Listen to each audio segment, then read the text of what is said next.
Hi guys, and welcome to our 18th interactive read aloud video.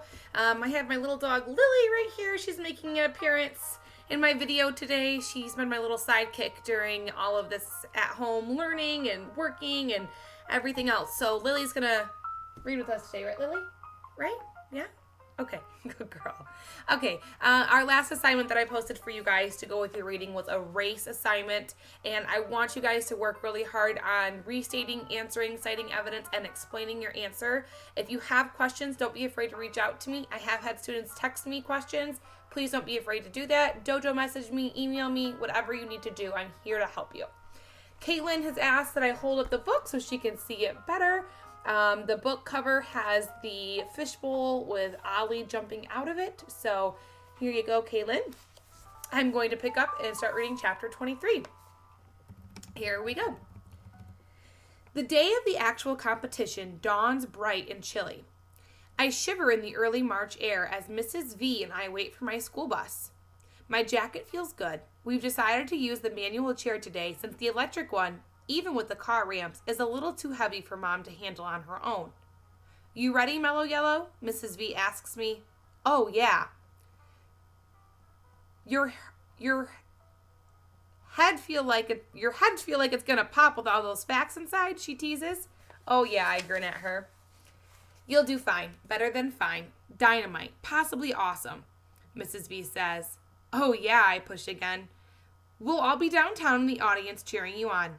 And the team? There are others on the team? She asks, smacking herself on the forehead. I thought you were a solo act. And teams from other schools? Don't worry, you're smarter than all of them put together, so we'll be cheering the loudest. Your mom and dad and me and Penny. Do I look okay? Mrs. V looks me up and down. Like a television star, she replies. Your mom tucked an extra blouse in your bag, just in case. Catherine knows what to do. I'm glad Catherine will be going with us, and I think Mr. Dimming is glad as well. Tell me the plan again? Your mom will pick you up from school, take you to get a bite to eat, and get you to the TV studio about 15 minutes before the rest of the contestants. Penny and your dad and I will meet you there. TV folks won't freak out when I show up. They are all well prepared for you. Actually, it's possible a few reporters might be there and want to talk to you. Me? Why? I can't imagine why any news person would want to talk to somebody who can only talk through a machine. How boring. You're a wonderful human interest story. Other people might be interested in knowing more about you. They won't make fun of me? Just the thought of it makes my palms sweaty. Mrs. B takes my hand in hers. Not at all. They'll admire you, I'm sure. You are Spalding Street Elementary School's own personal Stephen Hawking. They're lucky. Hope so. Here's your bus. Have a great day, Melody. I'll see you tonight. I managed to get through the day without spilling anything on my clothes, and I'm relieved to see Mom when the last bell rings at school. After a quick meal of macaroni and applesauce in the car, smart Mom, nothing red, we head downtown.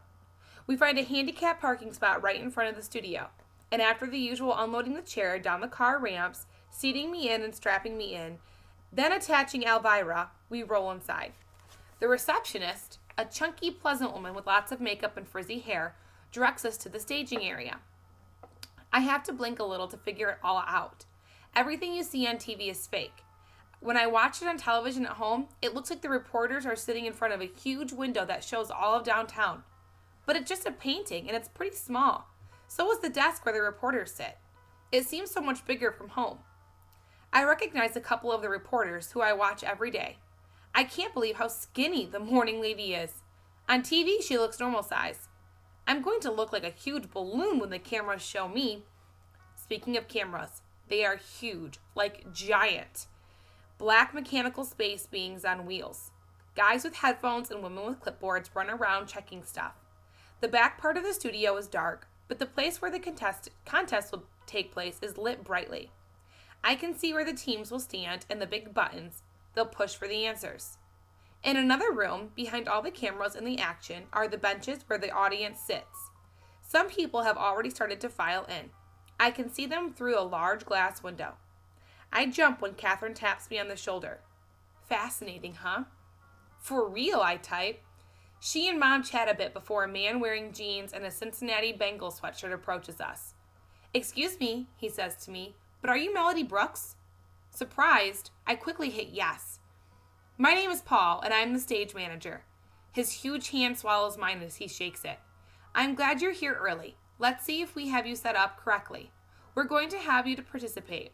We're really glad to have you participate. He spoke directly to me, not Mom or Catherine. I like him right away. We roll across the studio, careful to avoid cords and wires, and enter the area where the competition will take place. This is where the members of each team will stand, he explains. They each have 4 large buttons to push. Red is for the letter A, blue is for the letter B, yellow is for the letter C, and D, of course, is green. I nod. And here, Miss Melody, is where you will sit, right next to your teammates. I have rigged a special answer board for you, so it's adjusted to the height of your wheelchair. He looks pretty proud of himself as he shows me the setup. Wow, I type, this is perfect. How did you know? My son is in a wheelchair, he says with a shrug. I build stuff for Rusty all the time, but there's no way he could do what you are about to do.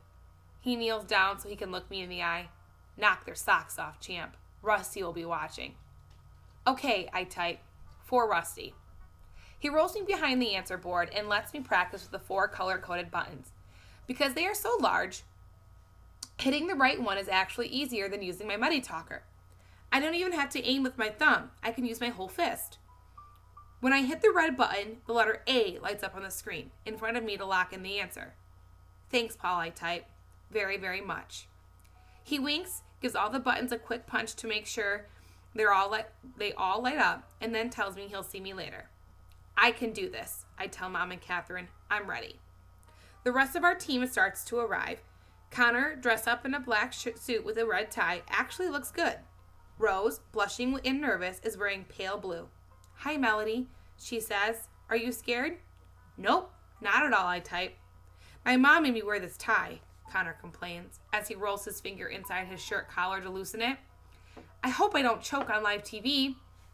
If he does, at least the attention will be on him instead of me. What if I do something stupid or I start to drool and the camera does a close-up? Amanda, Rodney, Molly, and Elena, the alternates, look a little sad as they wander around the studio. They won't get a chance to participate unless something happens to disqualify one of the 4 of us. I guess that includes Connor fainting or me convulsing. Are you okay? I hear Rose ask Amanda. Yeah, but it's just like I'm all dressed up with nothing to do. I feel you, Rose says. Break a leg, Amanda tells her. Really? Rose smiles. That's what you're supposed to say for good luck, Amanda explains. I know, but look at it this way. At the finals in Washington, there are 6 people on the team, so that opens things up a little. So go out there and win. Will do. Claire and Molly make funny faces in front of the cameras, pretending they are on air. Neither speaks to me. Look, Claire, Molly says, her voice, for once, in awe of something. You can see your reflection in that camera over there. Do I look okay? Claire asks, smoothing her dress. You look great, Molly assures her. You know, it really ought to be you up there instead of Melody, Claire says, loud enough for me to hear. Well, I'm ready if she messes up, Molly whispers back. I just shake my head and think, delete, delete, delete. No way am I letting their negativity mess me up. I have enough to worry about. Mr. Dimming hurries in then, wearing a brand new navy blue suit, a fresh white shirt, and a red vest and tie. The whole team cheers, and Connor gives him a high five. He buzzes around for a bit, like a nervous bumblebee. He checks on the details, wishes us all good luck, then goes to sit on the observation area. No teachers are allowed near the students during the competition. Catherine is allowed to stand in the back behind the cameras just in case I have an emergency. Other teams start to fill the studio as well. One team from Green Hills Academy is all dressed in Kelly green sweaters. Not a bad idea. But the sweaters are ugly. Another team from Crown Elementary is wearing little fake crowns on their head. That seems to me a little over the top. Our team hasn't done anything special. They don't need to. They have me. And that is the end of chapter 23. I think it's really exciting that they're going to have this competition on TV on the local news station. I think that's pretty cool. I one time have gone to a TV set when I was visiting my sister in New York, and just like Melody said in the book, everything is so much smaller than what you see on TV. The whole set's smaller. The cameras are huge, though. And the people on TV, when you see them in real life, they are a lot smaller. when I went, the TV hosts that I talked to, I watch on TV every day. And when I met them, I'm like, wow, they're not nearly as big as I thought they were. So just because it's really, really important, and I know Mr. Berge, Mr. Emmy, Miss Conway, all the 6th grade teachers are going to force you guys to write your answers in race format. We are going to have another race question today with this post. I will link the activity in the post on Google Classroom. Again, if you have any questions, don't be afraid to contact me. But remember, RACE, it stands for restate the question as a sentence. So if the question is, what color shirt was Melody wearing at the studio? You would rephrase it as, Melody was wearing a shirt at the studio. Then you answer the question. The shirt Melody was wearing was blue. That's A for answer. C, cite evidence. You have to go back in the text and find where it says that. So you would say, in the text it states, quote, because we're taking information from a text, Melody showed up wearing a blue shirt, okay? E is explain. This goes to support my answer because it says in the book that Melody was wearing a blue shirt, okay? That's just an example. Restate, answer, cite evidence, explain. Good luck, and if you have any questions, don't be afraid to reach out.